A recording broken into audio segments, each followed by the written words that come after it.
നടനും ബി.ജെ.പി. നേതാവുമായ G കൃഷ്ണകുമാറിനെതിരെ തട്ടിക്കൊണ്ടുപോകലിന് case. മകൾ ദിയ കൃഷ്ണയുടെ സ്ഥാപനത്തിലെ വനിതാ ജീവനക്കാരുടെ പരാതിയിലാണ് കേസെടുത്തത്. സ്ഥാപനത്തിലെ പണം കവർന്നതിന് വനിതാ ജീവനക്കാർക്കെതിരെയും കേസെടുത്തിട്ടുണ്ട്. എം.ജി. പ്രതീഷ് തിരുവനന്തപുരത്ത് വിവരങ്ങൾ നൽകാറുണ്ട്. പ്രതീഷ്, ഇത് ആർക്കൊക്കെതിരെയാണ് കേസെടുത്തിരിക്കുന്നത്? കൃഷ്ണകുമാർ എങ്ങനെയാണ് ഇതിന്റെ ഭാഗമാകുന്നത്?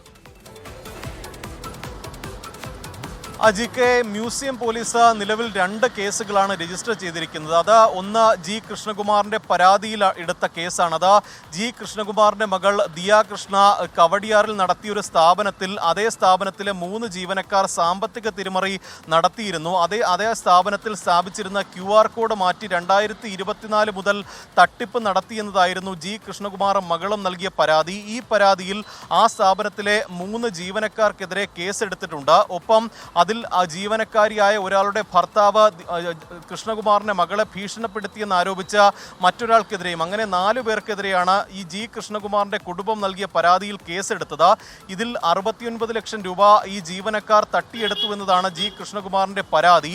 ഇതിനു പിന്നാലെ ഈ പ്രശ്നം പരിഹരിക്കാമെന്ന് പറഞ്ഞ് ഈ ജീവനക്കാരെ വിളിച്ചു വരുത്തുകയും അവരെ തട്ടിക്കൊണ്ടുപോയി ഭീഷണിപ്പെടുത്തി പണം കവർന്നു എന്നതിനാണ് ജി കൃഷ്ണകുമാറിനും മകൾക്കുമെതിരെ മറ്റൊരു കേസ് കൂടി ഇപ്പോൾ മ്യൂസിയം പോലീസ് എടുത്തിരിക്കുന്നത്. ഈ ജീവനക്കാരുടെ കയ്യിൽ നിന്ന് 8 ലക്ഷത്തിലധികം രൂപ ഈ വാങ്ങിയെടുത്തതിന്റെ രേഖകൾ ഉൾപ്പെടെ പോലീസിന് ലഭിച്ചിട്ടുണ്ട്. ഇതിൽ കൃഷ്ണകുമാറിനെതിരെ തട്ടിക്കൊണ്ടുപോകൽ, സ്ത്രീത്വത്തെ അപമാനിക്കൽ ഉൾപ്പെടെയുള്ള വകുപ്പുകളാണ് നിലവിൽ മ്യൂസിയം പോലീസ് ചുമത്തിയിരിക്കുന്നത്. ഒപ്പം ജി കൃഷ്ണകുമാറിന്റെ മകളായ ദിയ കൃഷ്ണയ്ക്കെതിരെയും കേസ് എടുത്തിട്ടുണ്ട്.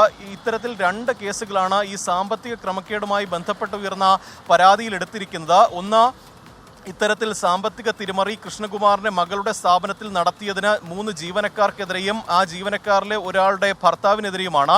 അവരെ ഭീഷണിപ്പെടുത്തി പണം അപഹരിക്കാൻ അല്ലെങ്കിൽ പണം തിരിച്ചുപിടിക്കാനായി ഇവരെ വിളിച്ചു വരുത്തി ഒരിടത്ത് കൊണ്ടുപോയി തട്ടിക്കൊണ്ടുപോകാൻ ശ്രമിച്ചു എന്നതാണ് ജീവനക്കാരുടെ പരാതി. ആ പരാതിയിലാണ് കൃഷ്ണകുമാറിനും മകൾക്കുമെതിരെയും ഇപ്പോൾ കേസെടുത്തിരിക്കുന്നത്. ഇതുമായി ബന്ധപ്പെട്ട നിലവിൽ മ്യൂസിയം പോലീസ് വിശദമായ അന്വേഷണം നടത്തി വരുന്നുണ്ട്. അതിനുശേഷം മാത്രമായിരിക്കും മറ്റ് നടപടികളിലേക്ക് കടക്കുക എന്നതാണ് മ്യൂസിയം പോലീസ് അറിയിക്കുന്നത്. ശരി, എം.ജി. പ്രതീഷാണ് വിവരങ്ങൾ നൽകിയത് തിരുവനന്തപുരത്ത് നിന്ന്.